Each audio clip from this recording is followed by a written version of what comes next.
प्रिय विद्यार्थियों, नमस्कार।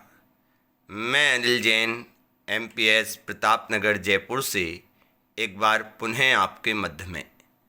प्रिय विद्यार्थियों, आज हम व्याकरण भाग के अंतर्गत रस का स्वरूप, अंग, उसके भेद व उदाहरणों पर चर्चा करेंगे। सर्वप्रथम रस शब्द के अर्थ को जानते हैं। रसो वैसः रसात्मकम वाक्यम काव्यम, आचार्य विश्वनाथ के द्वारा दी हुई परिभाषा कि रस युक्त वाक्य ही काव्य है। जिसका आस्वादन किया जाए उसका नाम रस है, जो बहे उसका नाम रस है। रस की परिभाषा किसी काव्य को पढ़कर या सुनकर तथा किसी नाटक को देखकर जो अलौकिक आनंद की प्राप्ति होती है उसे रस कहते हैं। रिपीट करता हूँ, किसी काव्य को पढ़कर या सुनकर तथा किसी नाटक को देखकर जो अलौकिक आनंद की प्राप्ति होती है उसे रस कहते हैं। ओके विद्यार्थियों, आगे चलते हैं और यहाँ आप देख रहे हैं भरत मुनि नाट्य शास्त्र। भरत मुनि के द्वारा नाट्य शास्त्र नामक ग्रंथ की रचना की गई। भरत मुनि का समय प्रथम शताब्दी, फर्स्ट सेंचुरी माना जाता है और सर्वप्रथम प्रधान रूप से, मुख्य रूप से रस की चर्चा करने वाले कोई आचार्य हुए तो वो आचार्य भरत हुए। उन्होंने नाट्य शास्त्र नामक ग्रंथ में रसों की विस्तार से चर्चा की और रस निष्पत्ति के संबंध में, रस उत्पत्ति के संबंध में एक सूत्र दिया। सूत्र देख लीजिए सब।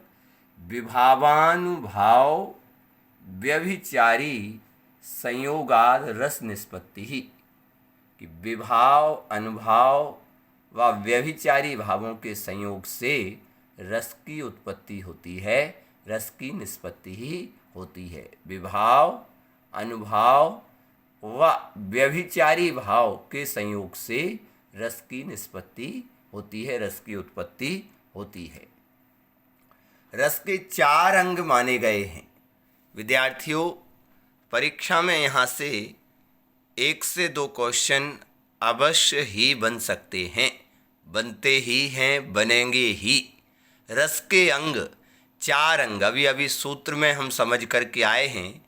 विभावानुभाव व्यभिचारी, तो 3 अंग तो वहाँ से निकले सूत्र से। विभाव, अनुभाव, व्यभिचारी कहें या संचारी कहें एक ही बात है। व्यभिचारी कहें या संचारी कहें एक ही बात है। और स्थायी भाव, इस तरह से याद रखिए रस के 4 अंग। देखिए, सबसे पहले विभाव को जानते हैं। विभाव शब्द का अर्थ है कारण। जो भाव स्थायी भावों को आस्वाद योग्य बनाते हैं अथवा स्थायी भावों के आस्वाद में कारण हों, वो विभाव भाव कहलाते हैं। रिपीट करता हूँ, जो भाव स्थायी भावों को, स्थायी भाव मतलब 11 रसों के 11 स्थायी भाव, जैसे श्रृंगार का रति, तो जो भाव स्थायी भावों को आस्वाद योग्य, स्वाद के योग्य बनाते हैं वो क्या कहलाते हैं? स्थायी भाव कहलाते हैं। ओके, अथवा स्थायी भावों के में स्थायी भावों के आस्वाद में जो कारण हों वो विभाव भाव कहलाते हैं। ये 2 प्रकार के हैं, आलंबन और उद्दीपन। आलंबन, जिस व्यक्ति या वस्तु के कारण स्थायी भाव जागृत होते हैं उन्हें आलंबन विभाव कहते हैं। जिस व्यक्ति या वस्तु के कारण स्थायी भाव जागृत हों उन्हें आलंबन विभाव कहते हैं। और आलंबन विभाव के भी 2 भेद हैं, याद रखिए, क्वेश्चन आ सकते हैं। आलंबन कितने प्रकार का? आलंबन विभाव के कितने भेद? 2 भेद, आश्रय आलंबन और विषय आलंबन। याद रहेगा, आश्रय आलंबन और विषय आलंबन। ओके, आगे चलते हैं। जिसके हृदय में भाव उत्पन्न हो, जिसके हृदय में रस की उत्पत्ति हो, वह आश्रय आलंबन है। जैसे माँ का हृदय, और जिसे देखकर भाव उत्पन्न हो, रस उत्पन्न हो, वह विषय आलंबन। जैसे मंद मंद मुस्कान के साथ खेलता हुआ बच्चा, तो माँ के मन में उस बच्चे को देखकर वात्सल्य भाव की उत्पत्ति हो गई। उद्दीपन विभाव, स्थायी भाव को उद्दीप्त या तीव्र करने वाले कारण उद्दीपन विभाव होते हैं। एक तो स्थायी भाव रति श्रृंगार का, वात्सल्य का वत्सल, और उन्हें और तीव्रता प्रदान करने वाले। उदाहरण देखो, जैसे नायक नायिका का रूप सौंदर्य है, पात्रों की चेष्टाएं हैं, खेलते हुए बच्चे की चेष्टाएं हैं, ऋतु है, उद्यान है, चांदनी है, देश काल है, आदि उद्दीपन विभाव होते हैं। याद रखिए, अनुभाव, रसानुभूति में विभाव कारण रूप हैं, अभी अभी समझ करके आए हैं। तो अनुभाव कार्य रूप होते हैं, अनुभव कराने के कारण ही ये अनुभाव कहलाते हैं। आलंबन उद्दीपन विभाव द्वारा रस को पुष्ट करने वाली शारीरिक, मानसिक अथवा अनायास होने वाली चेष्टाएं अनुभाव कहलाती हैं। याद रखिए, आलंबन उद्दीपन विभाव द्वारा रस को पुष्ट करने वाली जो शारीरिक, मानसिक अथवा अनायास होने वाली चेष्टाएं वे अनुभाव के अंतर्गत आती हैं। अनुभाव 4 प्रकार के हैं विद्यार्थियों, 4 प्रकार के। कैसे? आंगिक, या जिन्हें कायिक अनुभाव भी कहते हैं। आंगिक या कायिक, कायिक शरीर संबंधी, काया शरीर की चेष्टाओं से व्यक्त कार्य, जैसे भौहें संचालन, कटाक्षपात आदि आंगिक अनुभाव होते हैं। ओके, याद रहेगा। वाचिक, वाणी के द्वारा मनोभावों की अभिव्यक्ति, परस्पर आलाप इत्यादि, इसे मानसिक अनुभाव भी कहा गया है। मानसिक अनुभाव। सात्विक अनुभाव, ये अंतःकरण की वास्तविक दशा के प्रकाशक होते हैं। सत्व से उत्पन्न होने के कारण इन्हें सात्विक कहा जाता है। सात्विक अनुभाव के 8 भेद हैं, याद रखिए, क्वेश्चन आ सकता है। स्तंभ, स्वेद, रोमांच, वेफ्थु, स्वरभंग, वैवर्ण, अश्रु और प्रलय। याद रखिए। आहार अनुभाव विद्यार्थियों, आहार मतलब वेशभूषा संबंधी, नायक नायिका के द्वारा पात्रानुसार वेशभूषा, अलंकार आदि को धारण करना अथवा देश काल का कृत्रिम रूप में उपस्थापन करना आहार अनुभाव कहलाता है। याद रहेगा। कायिक, काया संबंधी चेष्टाएं, वाचिक, वाणी संबंधी चेष्टाएं, सात्विक, सत्व से उत्पन्न होने के कारण सत्व, सहज भाव। आहार अनुभाव मतलब वेशभूषा संबंधी जो चेष्टाएं हैं वह आहार्य अनुभाव के अंतर्गत आएंगी। याद रहेगा। आगे, व्यभिचारी भाव। व्यभिचारी कहें, संचारी कहें, एक ही बात है, याद रखिए। व्यभिचारी भाव स्थायी भाव के साथ साथ संचरण करते हैं। इनके द्वारा स्थायी भाव की स्थिति की पुष्टि होती है। एक रस के स्थायी भाव के साथ अनेक संचारी भाव आते हैं तथा एक संचारी किसी एक स्थायी भाव के साथ या रस के साथ नहीं रहता है, वरन अनेक रसों के साथ संचरण करता है। यही उसकी व्यभिचार की स्थिति है। मतलब किसी एक रस के साथ एक संचारी भाव, व्यभिचारी भाव नहीं रहता है। जो 33 प्रकार के 33 जो भेद हैं, वो सभी रसों के साथ में अलग अलग भावों के अनुरूप वहाँ पर विराजमान रहते हैं, वहाँ पर संचरण करते रहते हैं। याद रहेगा। भरत मुनि ने 33 संचारी भावों का उल्लेख किया है। ये देखिए, आप लोग याद कर लीजिए, संख्या याद रखिए। निर्वेद, गिलानी, शंका, असूया, मद, श्रम, आलस, दैन, चिंता, मोह, स्मृति, धृति, रीड़ा, चपलता, हर्ष, आवेग, जड़ता, गर्व, विषाद, औत्सुक, निद्रा, अपस्मार, सुप्त, विबोध, अमर्ष, अभित्ता, उग्रता, मति, व्याधि, उन्माद, मरण, त्रास, वितर्क, याद रखिए, स्थायी भाव मन के भीतर स्थायी रूप से रहने वाला सुषुप्त संस्कार या वासना को स्थायी भाव कहते हैं। और आचार्य मम्मट ने रति, हास, शोक, क्रोध, भय, जुगुप्सा, निर्वेद, विस्मय, उत्साह, ये 9 स्थायी भाव माने हैं। बाद में वात्सल्य व भक्ति रस को स्वीकार कर लेने पर वत्सल या संतान विषयक रति वात्सल्य रस का और ईश्वर विषयक रति भक्ति रस का, इन दोनों स्थायी भाव के साथ स्थायी भावों की संख्या 11 मानी गई है। 11 याद रखिए, मतलब पहले 8 रस माने गए थे, केवल 8 रस, शांत रस नहीं था, भक्ति रस नहीं था, वात्सल्य नहीं था। उसके बाद 9वें रस के रूप में शांत रस को स्वीकार किया गया, 10वें रस के रूप में वात्सल्य रस को और 11वें रस के रूप में भक्ति रस को। तो वर्तमान में 11 रस और उनके 11 स्थायी भाव माने गए हैं। याद रहेगा, 11 रसों के नाम और उनके स्थायी भाव। देखिए, श्रृंगार का स्थायी भाव क्या है? रति। ये जो तालिका है विद्यार्थियों, जिसने तैयार कर ली उसके 2 से 3 नंबर पक्के हो गए इस तालिका के आधार पर। याद रखिए, श्रृंगार का रति, हास्य का हास, करुण का शोक, रौद्र का क्रोध, भयानक का भय, बीभत्स का जुगुप्सा, गिलानी या घृणावी, अद्भुत का विस्मय, शांत का निर्वेद शम, वात्सल्य का वत्सल, अपत्त या संतान विषयक रति, भक्ति का ईश्वर विषयक रति। अब यहाँ पर विद्यार्थियों दूसरे प्रकार से भी कभी कभी क्वेश्चन आता है। याद रखिए कि रति नामक स्थायी भाव किस रस की पुष्टि करता है? श्रृंगार रस की। हास नामक स्थायी भाव किस रस की पुष्टि करता है? हास्य रस की। शोक नामक स्थायी भाव किस रस की पुष्टि करता है? करुण रस की।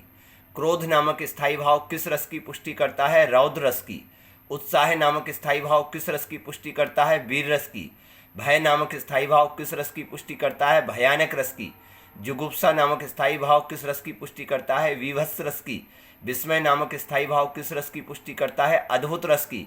निर्वेद शम नामक स्थायी भाव किस रस की पुष्टि करता है? शांत रस की। वत्सल नामक स्थायी भाव किस रस की पुष्टि करता है? वात्सल रस की। ईश्वर विषयक रति या श्रद्धा नामक स्थायी भाव किस रस की पुष्टि करता है? भक्ति रस की। सो याद रखिए विद्यार्थियों, याद रखिए, याद रहेगा सभी को। महत्वपूर्ण तालिका है, तैयार कर लीजिए महत्वपूर्ण तालिका। ओके, आगे चलते हैं। अब यहाँ पर विद्यार्थियों मेरे द्वारा 11 रसों के अलग अलग चित्र देकर और एक एक रस का एक एक उदाहरण देकर के और वहाँ पर प्रत्येक रस का स्थायी भाव, आलंबन विभाव, उद्दीपन, अनुभाव और संचारी भाव, इन सब बातों को स्पष्ट किया है। आप सभी मेरे द्वारा इसकी संपूर्ण पीडीएफ बनाई गई है। संपूर्ण पीडीएफ आपको सेंड भी कर दी गई है। आप सभी अपने सिस्टम पर, डेस्कटॉप पर, लैपटॉप पर, मोबाइल पर इस पीडीएफ को ओपन करके और देखें इस संपूर्ण पीडीएफ को और अपनी हिंदी संचिका में इसे नोट कर लेवें, लिख लेवें, क्योंकि यहाँ पर जितनी मेहनत कर लेंगे, जितनी प्रैक्टिस, जितनी तैयारी कर लेंगे, उतना अच्छा आप इस प्रकरण को एग्जाम में अटेंड कर पाएंगे। देखिए, जैसे श्रृंगार रस है, ठीक है, यहाँ पर वन बाग बगीचे का ये दृश्य है। ओके, श्री कृष्ण हैं, राधा हैं, ठीक है। अब देखिए श्रृंगार, स्थायी भाव क्या है? रति। श्री कृष्ण के मन में प्रेम का भाव उत्पन्न हुआ, रति। आलंबन विभाव क्या है? नायक नायिका, वही गोपियाँ दिखी, राधा दिखी, आलंबन। उद्दीपन क्या है? वन, उपवन, चंद्र, ज्योत्सना, बसंत की बयार, मंद मंद समीर बह रही है, सुंदर वन उपवन है, वसंत का समय है, सुंदर सुगंधित पुष्प खिले हैं, आप देख रहे हैं। ये दृश्य में भी इसी प्रकार से अनुभव, विविध चेष्टाएं, हाव भाव, तिरछी चितवन, मुस्कान। श्री कृष्ण भाई राधा को बुलाना चाहते हैं, लेकिन राधा का शर्मा जाना, ये इस प्रकार से अनुभव जो अनेक प्रकार की चेष्टाएं हैं। और संचारी भाव लज्जा, शर्म, चपलता दिखाना, ये सब। तो इस तरह से एक रस में स्थायी भाव किस प्रकार से, आलंबन विभाव किस प्रकार से, उद्दीपन विभाव किस प्रकार से, अनुभाव किस प्रकार से, याद रहेगा सभी को। और संचारी भाव किस प्रकार से, मतलब रस के जो 4 अंग हैं हर रस में किस प्रकार से घटित होते हैं। मैंने इस तरह से 11 रसों का यहाँ पर वर्णन किया है, 11 रसों का ऐसा यहाँ पर विस्तार किया है। अब उदाहरण देखिए श्रृंगार रस का। कहत नटत रिजत खिजत, मिलत खिलत लजियात, भरे भौन में करत है, नैनन ही सो बात। याद रहेगा विद्यार्थियों। उदाहरण भी माइंड में रखिए कि ये श्रृंगार रस का। हास्य रस का इसी तरह सबको स्थायी भाव हास्य, आलंबन विभाव हास्यास्पद वचन, उद्दीपन विभाव अनुपयुक्त वेशभूषा, ऐसी जिसे देखकर हंसी आ जाए, अनुभाव मुख का फुलाना, हंसना, आंखें बंद होना, संचारी भाव चापल्य, उत्सुकता, अरे लाला जी किस चक्की का आटा खाते हो, इन महंगाई के दिनों में भी तोंद बढ़ाए जाते हो। याद रहेगा विद्यार्थियों, याद रहेगा। देखिए करुण रस इसी तरह से, करुण रस का आप सभी इन सब चीज़ों को देखिए। स्थायी भाव क्या, शोक, आलंबन विभाव प्रिय व्यक्ति का दुख, मृत शरीर, इष्ट का नाश, उद्दीपन विभाव आलंबन का रुदन, ओके, मृतक, दाह, यादें, अनुभाव, अश्रुपात, विलाप, भाग्य निंदा, भूमि पतन, इस प्रकार से। संचारी भाव भाग्य निंदा, अपने भाग्य को कोसना, व्याधि, गिलानी, स्मृति विषाद, बहुविध विलाप प्रलाप वह करने लगी उस शोक में, निज प्रिय वियोग समान दुख होता न कोई लोक में। वीर रस देखिए, स्थायी भाव क्या है, उत्साह है। आलंबन विभाव क्या होगा, शत्रु, शत्रु का उत्कर्ष, आश्रय, नायक, वीर पुरुष।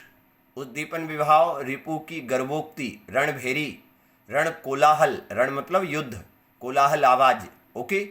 अनुभाव अंग स्फुरण, रक्तिम नेत्र, रोमांच कि नहीं अब मैं पीछे नहीं हट सकता, ओके। संचारी भाव हर्ष, धृति, गर्व, अश्व आदि। मैं सत्य कहता हूँ सके, सुकुमार मत जानो मुझे, यमराज से भी युद्ध में प्रस्तुत सदा जानो मुझे। हे सारथे हैं द्रोण क्या, आवे स्वयं देवेंद्र भी, वे भी न जीतेंगे समर में, आज क्या मुझसे कभी। वीर रस का प्रयोग है, याद रहेगा सभी को। आगे रौद्र रस इसी तरह से। रौद्र स्थायी भाव क्या है, क्रोध, आलंबन विभाव अपराधी व्यक्ति, शत्रु, विपक्षी, द्रोही, दुराचार। उद्दीपन विभाव कटुवचन, शत्रु के अपराध, शत्रु की गर्भोक्ति। अनुभाव नेत्रों का रक्तिम होना, त्योरी चढ़ाना। संचारी भाव मद, उग्रता, स्मृति, गर्व। श्री कृष्ण के सुन वचन अर्जुन क्रोध से जलने लगे, सब शोक अपना भूल कर कर तल युगल मलने लगे। और ये देखिए महाभारत का प्रसंग, जब श्री कृष्ण ने संबोधित किया तो उस समय अर्जुन तत्पर हो गए अपना धनुष बाण लेकर और युद्ध के लिए तैयार हो गए, ओके। भयानक रस स्थायी भाव क्या है, भय, आलंबन विभाव वाघ, चोर, भयंकर, वन, भयानक दृश्य। उद्दीपन विभाव आलंबन की चेष्टाएं, नीरवता, एकदम शांति या कोलाहल। अनुभाव आंखें बंद करना, स्वरभंग, पलायन, मूर्छा। संचारी भाव दैन्य, आवेग, शंका, चिंता इत्यादि। उधर गरजती सिंधु लहरियां कुटिल काल के जालों सी, चली आ रही फैन उगलती फन फैलाए ब्यालों सी। देखिए आगे इसी तरह बीभत्स रस विद्यार्थियों हैं, रस देखिए आप लोग इसको पीडीएफ में देखिए ध्यान से हैं, देखिए देख लेते हैं, पूरा देख लेते हैं। स्थायी भाव जुगुप्सा है, आलंबन विभाव घृणास्पद वस्तु या कार्य, रक्त अस्थि शमशान दुर्गंध उद्दीपन विभाव, रक्त मांस आदि का सड़ना, गिद्ध आदि द्वारा शव का सबको नोचना, शव को नोचा जाना, अनुभाव मुंह मोड़ना, नाक आंख बंद करना, संचारी भाव मोह असूया असूया व्याधि जड़ता आदि, सिर पर बैठो काग आंख दो खात निकारत, खींचत जी वहीं स्यार अति ही आनंद उर धारत।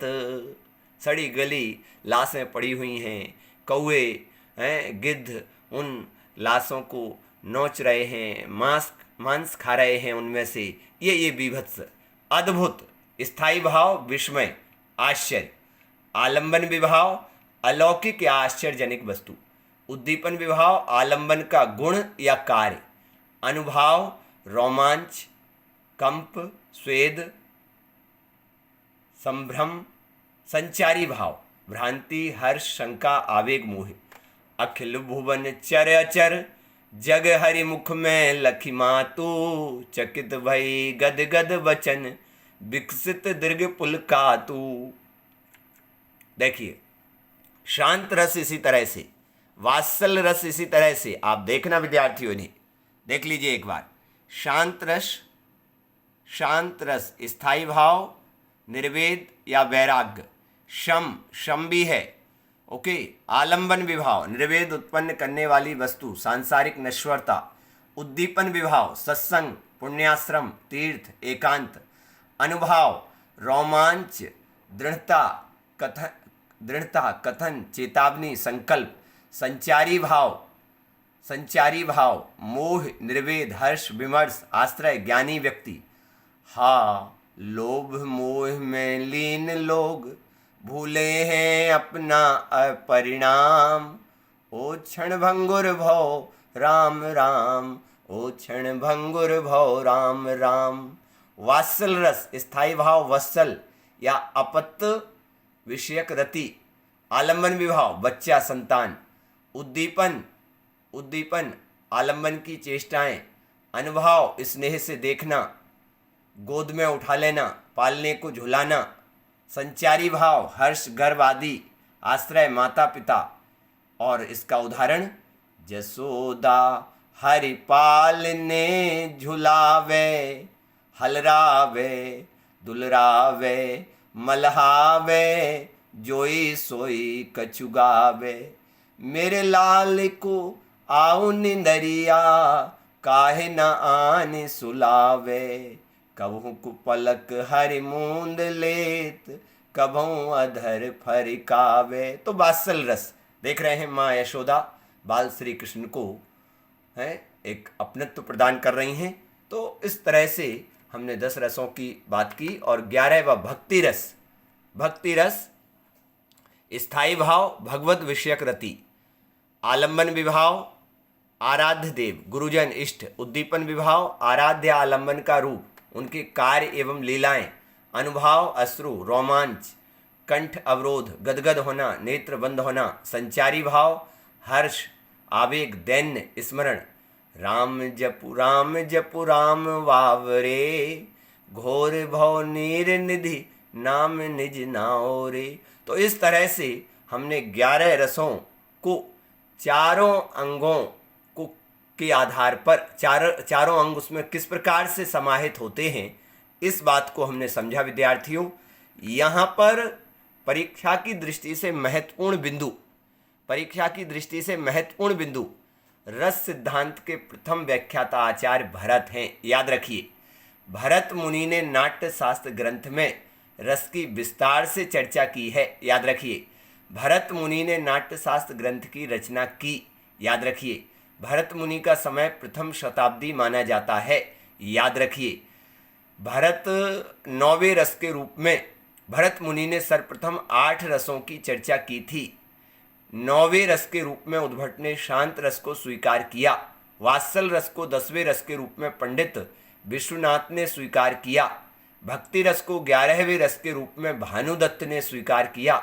वर्तमान में विद्वानों के द्वारा 11 रसों की चर्चा की जाती है। श्रृंगार रस को रसराज के नाम से जाना जाता है। याद रखिए, श्रृंगार रस को रसराज के नाम से जाना जाता है। लास्ट ईयर आया था एक नंबर का क्वेश्चन, श्रृंगार रस को रसराज के नाम से जाना जाता है। याद रहेगा सभी को। श्रृंगार रस के दो भेद हैं। श्रृंगार रस के दो भेद हैं, संयोग श्रृंगार, वियोग श्रृंगार। याद रखिए, श्रृंगार के दो भेद। ओके, वियोग श्रृंगार को विप्रलंब श्रृंगार के नाम से भी जाना जाता है। रस के 4 अंग माने गए हैं, विभाव, अनुभाव, संचारी भाव व स्थायी भाव। याद रखिए, संचारी का दूसरा नाम व्यभिचारी है। विभाव के 2 भेद हैं, आलंबन, उद्दीपन। आलंबन के 2 भेद हैं, आश्रय आलंबन, विषय आलंबन। अनुभाव 4 प्रकार के माने गए हैं। अनुभाव 4 प्रकार के, सात्विक अनुभाव के 8 भेद हैं। अनुभाव 4 प्रकार के कौन से? कायिक, वाचिक, आहार्य, सात्विक। सात्विक अनुभाव के 8 भेद हैं। व्यभिचारी भाव का दूसरा नाम संचारी भाव है। संचारी भावों की संख्या 33 है। स्थायी भावों की संख्या 11 रसों के अनुसार 11। याद रखिए, विभावानुभाव व्यभिचारी संयोगाद रस निष्पत्ति ही, यह सूत्र भरत मुनि द्वारा रचित नाट्य शास्त्र से लिया गया है। याद रखिए विद्यार्थियों, याद रखिए। अब यहाँ पर देखिए, कुछ विकल्पात्मक प्रश्नों को दिया गया है। विकल्पात्मक, किलक अरे मैं नेह निहारूं, इन दांतों पर मोती बारूं। वात्सल रस का प्रयोग है। याद रहेगा, देख समस्त विश्व सेतु से मुख में, यशोदा विस्मय सिंधु में डूबी। अद्भुत रस है, आश्चर्य। ओके, प्रिय वह मेरा प्राण प्यारा कहाँ है, दुख जल निधि में डूबी का सहारा कहाँ है। करुण रस है। हा राम हा प्राण प्यारे, जीवित रहूं किसके सहारे। करुण रस का प्रयोग है। करुण, करि चिक्कार घोर अति धावा, वदन पसारी, गगन सिद्ध सुर त्रासित, हा हा हो हेति पुकारी। भयानक रस का प्रयोग है। भयानक, याद रहेगा। आगे, हिमाद्री तुंग श्रृंग से, यहाँ पर वीर रस है। अटपटी उलझी लताएं, भयानक रस है। याद रखिए, मेरे तो गिरधर गोपाल, श्रृंगार रस का प्रयोग है। अखियां हरिदर्शन, वियोग श्रृंगार, वियोग श्रृंगार। याद रहेगा, अति मलिन वृषभानु कुमारी, विप्रलंब, वियोग श्रृंगार को विप्रलंब बोलते हैं, तो वियोग श्रृंगार, विप्रलंब श्रृंगार। याद रखिए, याद रखिए। जो तुम्हारी अनुसार पावों, कंदुक इव ब्रह्मांड उठावों। ओके, वीर रस, काचे घट जिमि फोरी, सकंग मोरी, मूसक जिमि तोरी। वीर रस का प्रयोग। ओके, स्थायी भावों की संख्या 11 है। ओके, काव्य में कितने रस माने गए हैं? 11 रस माने गए हैं। याद रखिए, काव्य के आस्वादन से जो आनंद प्राप्त होता है उसे क्या कहते हैं?